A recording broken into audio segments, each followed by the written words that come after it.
Hello, Cancer, Sun and Rising, Venus signs. Nasa mabuti kayong kalagayan. Welcome back po sa Star Tarot.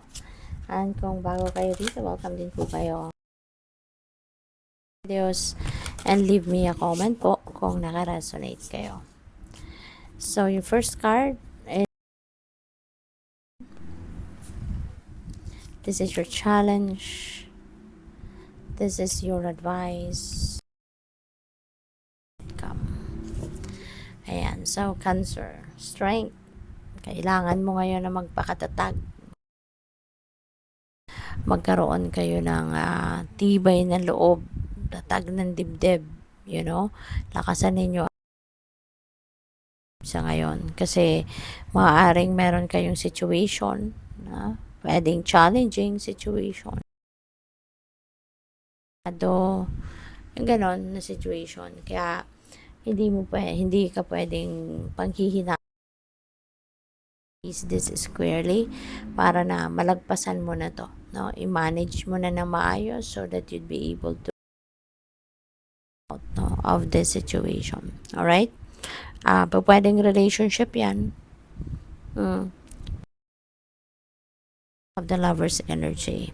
Pwede rin naman na hindi. Depende sa inyong sitwasyon. Five of Wands. Ito yung ngayon. No? So, siguro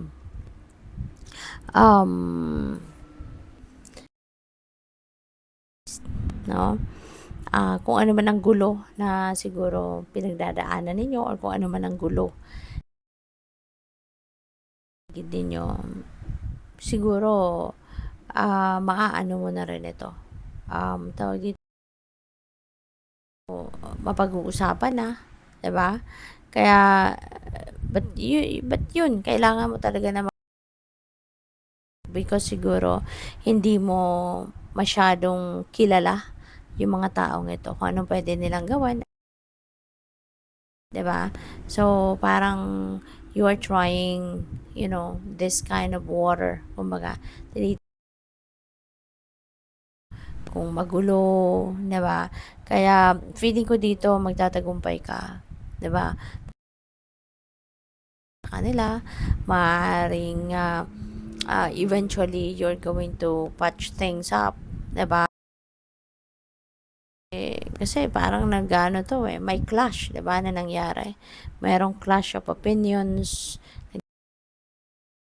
'di ba? Pwedeng ganun, no? Nagyayabang-yabangan siguro ang mga taong ito na kakausapin mo. Sa pakiramdam mo na kung kaya ko ba tong harapin? Kaya ko ba tong masolusyonan, no?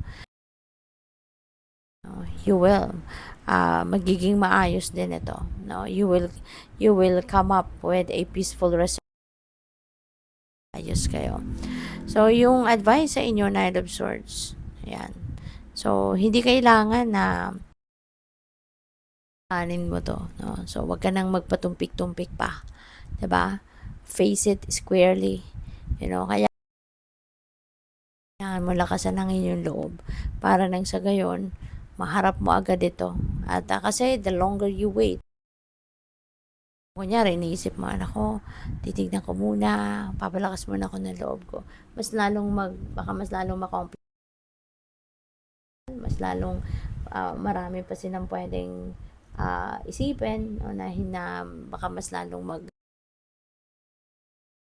habang kung ang problema ay nandiyan dyan, harapin na, diba? Kausapin mo na, diba? Wag nang magpatumpik-tumpik pa. So, but the outcome is the love going to be, rito, there is going to be love, no? There will be love, there will be harmony. So, masosolve, no? Masosolve kung ano man ang sitwasyon na to. Mas lalong, kung kunyari, kung ang gulong ito is sa inyong karelasyon, pwede, no, na maayos ninyo to, will end up, no, with a compromise siguro, no, at magbibigay panibagong pagkakataon sa inyong person, 'di ba, na bigay kayo ng bagong pagkakataon sa inyong person na magkaroon kayo ng ayusin, try ninyong subukan muli, no, ang inyong relationship. Siguro mas magiging loving, mas magiging mas magkakaroon na kayo ng quality time para sa person ninyo yung inyong samahan, no? And there's going to be more harmony between you, 'di ba? Kasi mas ngayong magkakausap kayo, 'di ba? Na ayusin. Kaya aayusin ninyo. So tingnan natin kung ano Cancer. Sa strength, we have 3 of swords. Ayan. So ito pala, no? Ito siguro ang heartache. No? So, pwede nagkaroon kayo ng heartache, ng heartbreak, no? Baka nasaktan kayo ng inyong person. Selos kayo ng bongga-bongga, nag-away kayo, pwedeng gano'n, no? So, tingnan natin kung ano naman ang we have 5 of Pentacles, no? You're going to seek for help dito, no? You're going to seek for advice from kayo, magkakaroon din ng lakas ng loob kasi there could be someone dito na mag-encourage sa inyo, magpapalakas. Kaya kakausapin niya, maglalakas kayo ng loob na i-discuss kung ano man yung nararamdaman ninyong, diba? No? Or kung ano man yung sakit na naramdaman ninyo. So, yun, merong magpapalakas ng inyong loob. Pupush kayo na talagang kausapin na din yung person mo, no? So, what else? We have of swords. So, pinagplanuhan ninyo to, no? Pinag-isipan ninyo mabuti kung paano mo to haharapin, kung paano mo kakausapin yung person mo, no? So, of course, ikaw yung mas nakakakilala, 'di ba? So, with the lovers, we have 8 of swords. Ayan. So, feeling ko, baka kayo, no? Hindi, dati, hindi kayo, parang ano, siguro kayo, restricted kayo, no? Restricted kayo ng masyado kayong, alam mo yun, yung parang maraming bawal, no? Baka masyado, no? Yung parang, hindi kayo malaya na maging kayo, no? Yung ganon.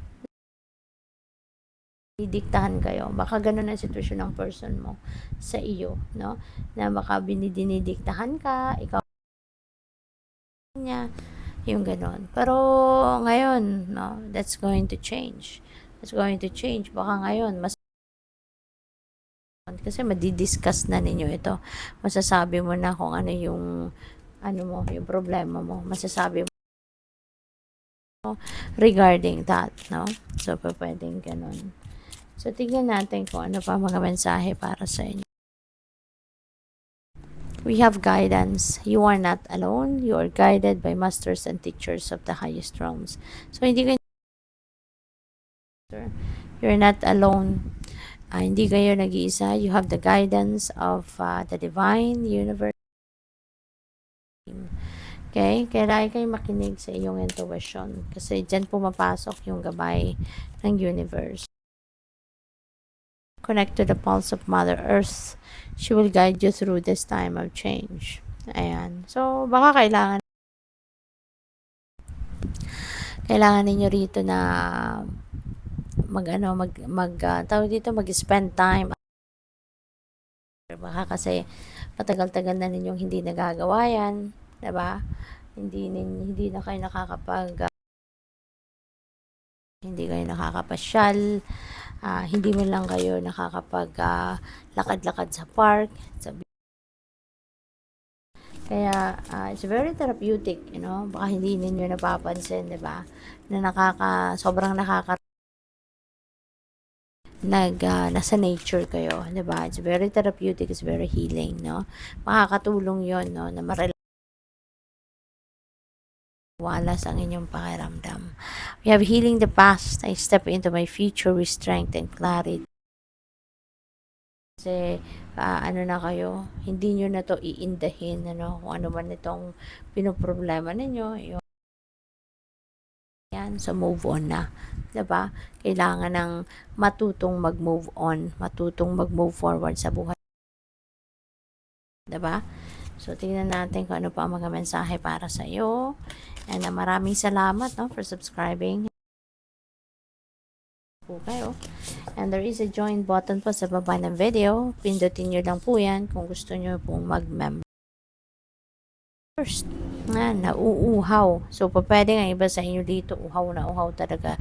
Pwedeng, yung literal na, pwedeng ganon.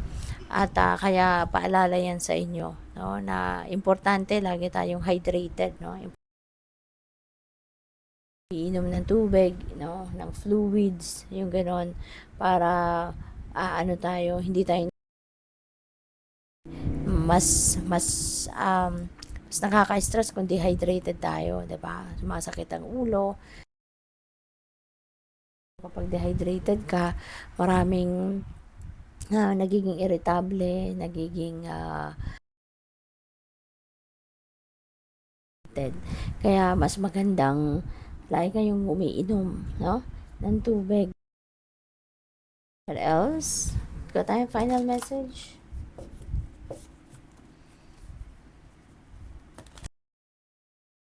Pwede rin ito, no, na this is about love. Kaya siguro kayo nagalit. Kasi pwede yung tao parang siguro nawala na ng oras sa inyo. Pwedeng nawala ng panahon, no? Parang naging busy siya somewhere else or with something else, no? Kaya siguro kayo, baka uhaw kayo sa niya, no? You are loved. Baka kasi nga, 'di ba? Baka wala na siyang oras sa akin, wala na siyang panahon para sa akin. So, feeling siguro ng iba sa inyo, hindi ka na mahal ng tao. Oo, may bawi. Know that you are loved. Okay? Mahal ka ng taong mahal mo. Okay? Huwag kang watching. Love and light. Namaste.